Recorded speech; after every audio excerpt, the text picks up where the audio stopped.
Hi everyone, thank you for being here. I'm Beck, and this year I enjoyed making some rosehip syrup around the time of autumn equinox. So I thought I might make a little step-by-step guide on how I did this. It is super easy.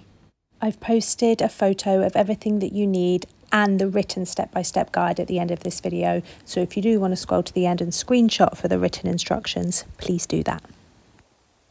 So first you will need to harvest your rose hips.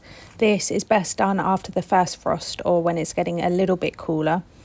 Rose hips come from the rose plant and are this red fruit which looks a little bit like a berry. You should be able to identify them pretty easily. They are full of vitamin C, so they're really healthy to consume. I managed a small harvest on this outing, stored in a poo bag, lovely, but this should be enough for about 1 jar of syrup. You can use the syrup on porridge, yoghurt, put a spoonful in your tea, or even as an accompaniment to meat. So once you get home, the first stage is to simply add your rose hips to a pot of boiled water so that they are just covered and boil gently for around 30 minutes. I did end up adding a little bit more water to mine. Want them to be looking soft and mushy, a bit like this, and I gave mine an extra little squish with the spoon to make sure that they were fully mushed.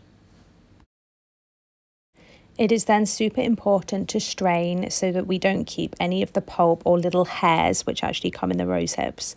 And fun fact, these were actually used to create itching powder, so they can be very itchy.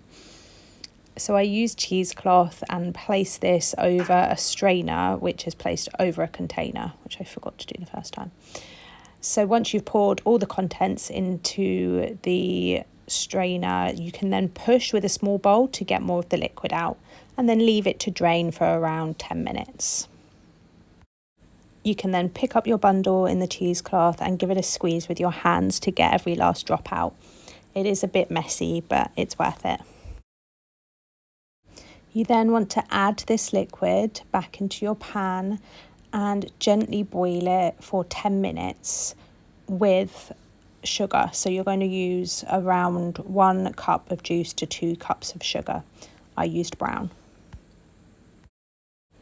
We're then going to give it one last filter through the cheesecloth to ensure that none of those prickly hairs are remaining. So pour your liquid back into the cheesecloth, just over a container this time.